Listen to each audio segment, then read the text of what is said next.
15 minute के अंदर। Reference हमने काफी दे दिया है, I am giving you the response. अब देखिए I will talk about the respiration. अब देखिए रेस्पिरेशन भी एक बड़ी इंपॉर्टेंट प्रोसेस है।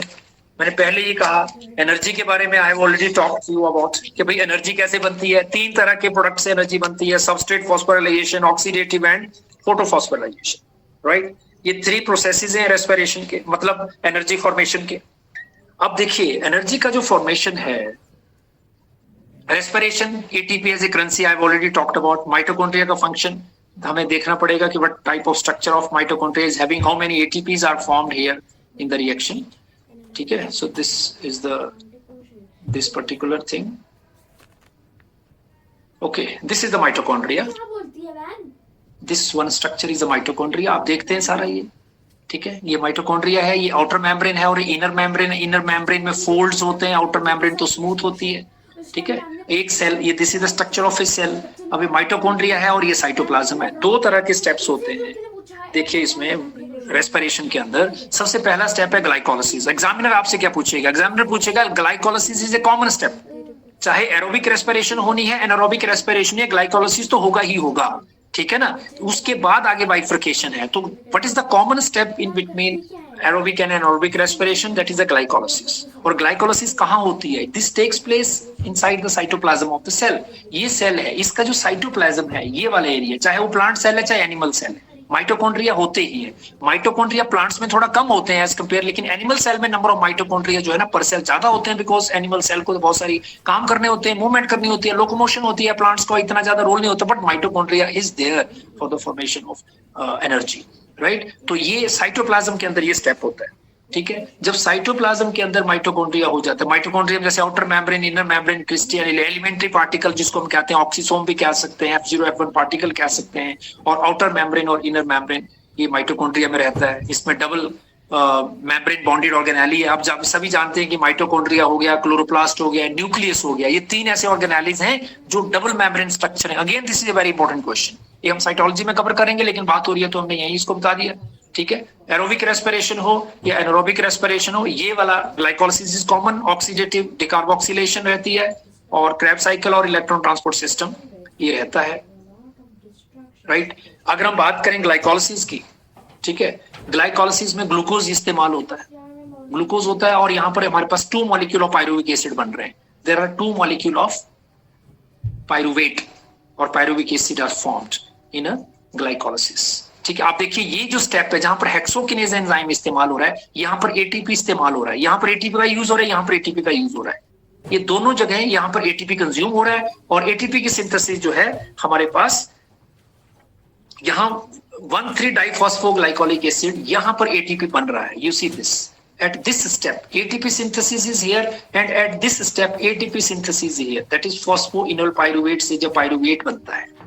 देखिए इसको अंडरस्टैंड करिए। यहां से क्वेश्चन क्या आ सकता है? क्वेश्चन ये आ सकता है, एग्जामिनर आपसे पूछ सकता है कि भाई ये बताइए ऐसे कौन से 2 स्टेप्स हैं, ऐसा कौन सा स्टेप है जहां पर एटीपी की सिंथेसिस हो रही है इन ग्लाइकोलाइसिस। तो हमें इन स्टेप्स का पता होना चाहिए, या जहां पर यूज हो रहा है। तो यूज कहां हो रहा है? जब ग्लूकोज से ग्लूकोज 6 फॉस्फेट बना और दूसरा फ्रुक्टोज 6 फॉस्फेट से फ्रुक्टोज 1,6 डाइफॉस्फेट बना। यहां पर एटीपी इस्तेमाल हो रहा है, यूज हो गया, और यहां पर एटीपी की सिंथेसिस हो रही है, ठीक है। तो एटीपी यहाँ पर 2 मॉलिक्यूल एटीपी के बन रहे हैं, यहाँ 2 मॉलिक्यूल बन रहे हैं, यहाँ 2 मॉलिक्यूल बन रहे हैं, तो टोटल हो गया 4 एटीपी, ठीक है। और यहाँ पर 2 एटीपी जो है वो इस्तेमाल हो गए। तो अगर हम ग्लाइकोलाइसिस की बात करें तो ग्लाइकोलाइसिस में what is the net gain of ATP? अगर हम देखिए यहाँ से क्वेश्चन आता है, बड़ा ट्रिकी क्वेश्चन आता है। अगर एग्जामिनर आपसे पूछता है how many ATP are synthesized during glycolysis, तो इट इज अ 4 एटीपी। अगर क्वेश्चन पूछता है what is the net gain of ATP, तो it is 2 ATP, because 4 ATP बने लेकिन 2 यूज भी तो हो गए। नेट का मतलब होता है खर्चा पानी निकाल करके जो बचता है वो आपका नेट है ना, शुद्ध कमाई क्या है। ये तो खर्चा तो हो गया, यहाँ पर 2 एटीपी यूज हो गए, 4 यहाँ बने, तो net gain of ATP during glycolysis is 2 ATP. And how many ATP are synthesized during glycolysis? तो आंसर विल बी 4 एटीपी। ये आप इसको ध्यान रखिए, ठीक है ना। अल्टीमेटली यहां पर देखिए एक स्टेप और है, क्योंकि आपने ये प्रोसेस ऑलरेडी पढ़ी हुई है तो मैं इसको आगे पीछे करके आपको बता सकता हूं। दिस इज द स्टेप जहां पर हमारे पास NADH2 की फॉर्मेशन हो रही है। जहां पर NADH2 की फॉर्मेशन, ये NADH2 क्या है? NADH2 is a reduced form of energy. और NADH2 क्या करेगा? NADH2 जब माइटोकॉन्ड्रिया के अंदर ये प्रोटॉन ग्रेडियंट फोर्स जनरेट करेगा, प्रोटॉन ट्रांसफर करेगा और अपना जो एक्सटर्नल मेम्ब्रेन है उन दो मेम्ब्रेन के बीच का स्पेस, और वापस ये 3 एटीपी बनाएगा, ठीक है ना। It will give rise to 3 ATP, और एक NADH2 जो है वो 3 एटीपी बनाता है, तो यहाँ 2 NADH2 बन रहे हैं, तो they are giving us 6 ATP. तो 6 एटीपी ये हो गए, 2 एटीपी बने थे, तो टोटल जो गेन है of ATP during glycolysis that is 8 ATP. Okay, total ATP gain in glycolysis is ATP, 8 ATP. अब दो तीन बातें हैं, how what is the net gain of ATP formation during glycolysis, that is a 2 ATP. How many ATP are synthesized? That is a 4 ATP. But is the total gain of ATP during glycolysis? That is 8 ATP. Because NADH2 से हमें 6 ATP बनने हैं और 2 तो हमारे पास net बने ही हैं, तो टोटल गेन ही हो जाता है, ठीक है। Number of carbon dioxide molecule involved in one complete cycle of glycolysis is 0. That is very very very important question. There is no any step here in the glycolysis where carbon dioxide is released.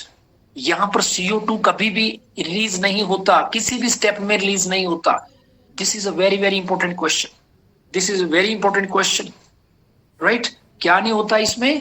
Carbon dioxide का कहीं भी किसी भी step पे release नहीं होता. दो तीन चीजें बड़ी इंपॉर्टेंट आ गई हैं इसमें. एटीपी का इस्तेमाल कहाँ हो रहा है, एटीपी जनरेट कहाँ हो रहे हैं, कितने एटीपी बन रहे हैं, ठीक है ना। ग्लाइकोलिसिस को हम EMP पाथवे भी कहते हैं. 3 साइंटिस्ट है, एम्डन, मेयरहोफ और पार्नस, जिन्होंने who discovered different reactions of glycolysis. उन्होंने ग्लाइकोलिसिस के डिफरेंट रिएक्शंस को डिस्कवर किया था, ठीक है ना। और इसमें सारे जो रिएक्शंस हैं except one reaction, they are all enzymatic reactions, ठीक है। And it is the most common, जैसे हम कहते हैं glucose is the most common substrate in the glycolysis. तो ग्लाइकोलिसिस बेसिकली ग्लूकोज से ही होती है, मतलब कार्बोहाइड्रेट से ही ग्लाइकोलिसिस होती है. वैसे तो एनर्जी हमें प्रोटीन से भी मिलती है, फैट से भी मिलती है, लेकिन they do not go this process of glycolysis. तो ग्लाइकोलिसिस के सबसे इंपॉर्टेंट बात क्या है, कोई भी किसी भी स्टेप पे कार्बन डाइऑक्साइड रिलीज नहीं हो रही. टोटल एटीपी जो है 8 एटीपी बन रहे हैं, ठीक है ना. And there is a net gain of 2 ATP molecules and there is no step where carbon dioxide is released. ठीक है. इसके बाद हम बात करते हैं, we will talk about Krebs cycle. अब जो पायरुवेट है, आपको सबको पता है पायरुवेट क्या करेगा, अब माइटोकॉन्ड्रिया के अंदर चला जाएगा. पायरुवेट तो साइटोप्लाज्म में बना, अगर इस रिएक्शन में क्या करना है, आगे नहीं होना है, एनारोबिक होना है, तो एनारोबिक रिएक्शन जो है साइटोप्लाज्म में ही इनकम्प्लीट ब्रेकडाउन दिखाएगा और हमें इथाइल एल्कोहल बनाएगा, ठीक है, या फिर लैक्टिक एसिड बनेगा. एल्कोहलिक फर्मेंटेशन हो जाएगी, एल्कोहलिक फर्मेंटेशन होगी, या फिर लैक्टिक एसिड फर्मेंटेशन हो जाएगी, ठीक है, या फिर एसिटिक एसिड फर्मेंटेशन हो जाएगी, या फिर ब्यूटाइक एसिड फर्मेंटेशन हो जाएगी. इन सारे स्टेप्स में there is only formation of 2 ATP. very very important question. Examiner आपसे पूछेगा कि how many ATP are synthesized by the one complete cycle of anaerobic respiration. anaerobic respiration के complete cycle में कितने ATP बनते हैं, तो वही ATP बनते हैं जो कहाँ बनते हैं, जो ग्लाइकोलिसिस में बनते हैं. आगे किसी भी स्टेप में एटीपी का सिंथेसिस नहीं होता. तो किसी भी एनारोबिक रेस्पिरेशन में, चाहे ब्यूटाइक एसिड हो, चाहे एसिटिक एसिड फर्मेंटेशन हो, या लैक्टिक एसिड फर्मेंटेशन हो, या अल्कोहलिक फर्मेंटेशन हो, there is a incomplete breakdown of glucose and ultimately there is only 2 ATP are synthesized. केवल 2 ही एटीपी सिंथेसाइज होते हैं. अब जहां एरोबिक रेस्पिरेशन होती है वहां पर जो पायरुविक एसिड होता है, अब it will enter inside the mitochondria. अब माइटोकॉन्ड्रिया में चला जाएगा अंदर, क्योंकि माइटोकॉन्ड्रिया का जो आउटर मेम्ब्रेन है, इनर मेम्ब्रेन, वहां इसके रिसेप्टर लगे हुए हैं. It will get entry inside and ultimately क्या होगा, इसका ऑक्सीडेटिव डिकार्बोक्सिलेशन होगा. ऑक्सीडेटिव डिकार्बोक्सिलेशन होगा. ऑक्सीडेटिव डिकार्बोक्सिलेशन का मतलब है कि यहां पर basically there will be release of carbon dioxide. इस स्टेप के ऊपर कार्बन डाइऑक्साइड बाहर निकलेगा and there will be a formation of 1 NADH2. 1 मतलब 2 NADH2, क्योंकि हमारे पास क्या बना था, हमें मिला था 2 pyruvate, 2 pyruvate.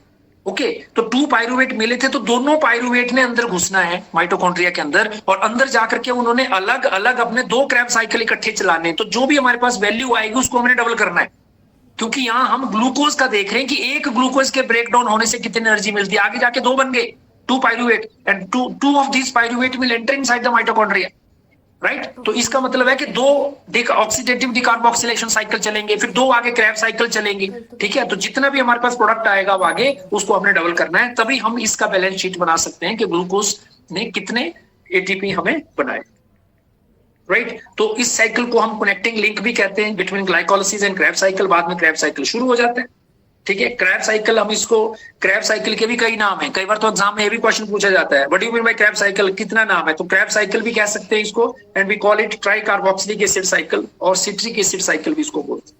It is also called Krebs cycle, tricarboxylic acid cycle और citric acid cycle, hence Krebs has given this cycle, ठीक है। और इसमें कई बहुत सारे ट्राई कार्बोक्सिलिक एसिड्स बनते हैं, ठीक है, इस साइकिल के अंदर। और हेंस क्रैब को भी इन्होंने 1937 में ये साइकिल दिया था, and he got Nobel prize for his work in 1953।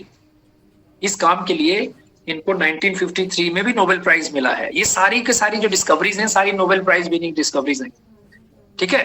ये हमने कर दिया। जितने भी enzymes, one of the very important question is, जितने भी एंजाइम्स हमारे पास कहाँ हैं, in the matrix of mitochondria में इन्वॉल्व होते हैं। क्रैब साइकिल में इस्तेमाल होने वाले सारे एंजाइम, एक एंजाइम को छोड़कर, दैट इज सक्सिनेट डिहाइड्रोजिनेज, जो इनर माइटोकॉन्ड्रियल मेम्ब्रेन के साथ रहता है।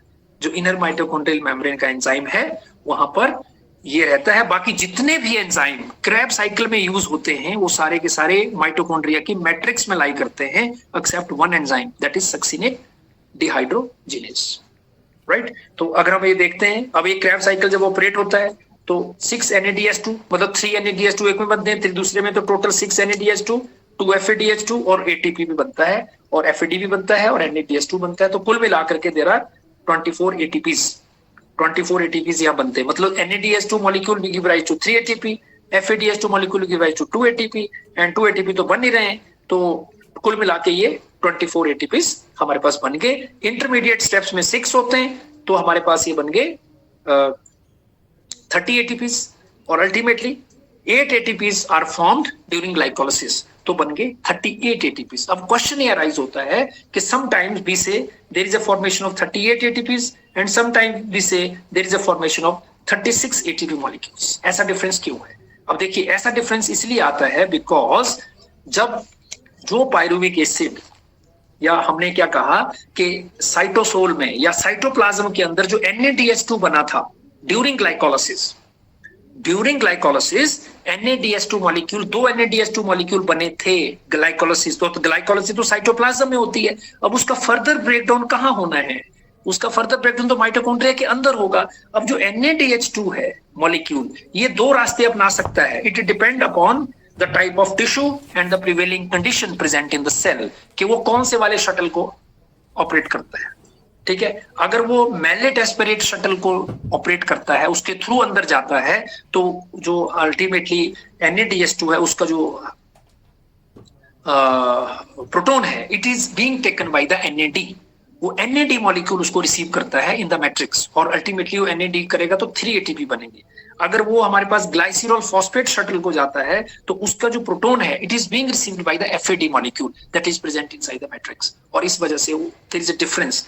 तो अल्टीमेटली हम वी कैन से कि 36 भी बनते हैं, और 38 ATP का सिंथेसिस भी इसी प्रोसेस के थ्रू होता है। It depends upon the different kind of shuttle, it depends upon the different kind of shuttle used by the NADH2 molecule formed inside the cytoplasm during the glycolysis. अगर वो malate aspirate shuttle को form करता है, then ultimately it will form 38 ATPs. अगर वो glycerol phosphate shuttle के रास्ते को follow करता है, तो it will form 36 ATP molecules. ये डिपेंड करता है कि कोई भी टिश्यू, कोई भी सेल इस तरह से 36 38 बना सकता है। ये डिपेंड करता है कि कौन सा टिश्यू है and what are the prevailing conditions taking place. तो इसको हम 36 भी कह सकते हैं और 38 मॉलिक्यूल्स भी कह सकते हैं, ठीक है। और जो आगे इसका जो ब्रेकडाउन है, that will take place during the electron transport chain. Electron transport chain की सबको जानकारी है, उसमें 5 कंपोनेंट्स रहते हैं, जहां से मॉलिक्यूल, प्रोटॉन जो है वो they enter inside the inter, जो हमारा जो स्पेस है, 2 मेम्ब्रेन के बीच का जो स्पेस है, उसके बीच में जो प्रोटॉन एंटर करता है, वो उसी इलेक्ट्रॉन ट्रांसपोर्ट सिस्टम के थ्रू करता है, and there is a generation of proton gradient force. Proton gradient force generate होती है, एंड वापस F0 F1 पार्टिकल से वो ATP सिंथेसिस को एक्टिवेट करते हुए it enter inside the matrix of the mitochondria. तो ये जो है प्रोडक्शन ऑफ ATP है, दिस इज ऑक्सीडेटिव फॉस्फोराइलेशन। तो 3 तरह से हमने बात करी थी। ये ऑक्सीडेटिव फॉस्फोराइलेशन है, राइट, और जो लाइट के थ्रू हुआ था दैट वाज फोटोफॉस्फोराइलेशन। और ये देखिए, ये जो ATP का सिंथेसिस हुआ है इधर ग्लाइकोलाइसिस में, दिस इज सबस्ट्रेट फॉस्फोराइलेशन। ये सबस्ट्रेट फॉस्फोराइलेशन का प्रोसेस है, this is not oxidative. And this is not photophosphorylation. तो 3 तरह से एटीपी बनते हैं, एक सबस्ट्रेट फॉस्फोराइलेशन, दूसरा फोटो एंड तीसरा ऑक्सीडेटिव। तो जो रेस्पिरेशन के थ्रू बनता है ड्यूरिंग द माइटोकॉन्ड्रिया, जहां प्रोटॉन मोटिव फोर्स जनरेट होती है, that is basically through this particular proton motive force, वो ऑक्सीडेटिव है। जो लाइट रिएक्शन में होता है वो फोटोफॉस्फोराइलेशन है। और जो सबस्ट्रेट के थ्रू हम ये देखते हैं कि यहाँ पर जो एटीपी का फॉर्मेशन हुआ, यहाँ पर प्रोटॉन ग्रेडियंट नहीं जनरेट हुआ, there is no generation of proton gradient at this particular step and at this particular step, so that's why this particular step is substrate phosphorylation. तो मेरे हिसाब से this is all about today. आप इस topic को पढ़ लेना। Thank you everyone for watching my video. अगर आपको मेरी वीडियो अच्छी लगी तो please like, share and subscribe my channel. धन्यवाद।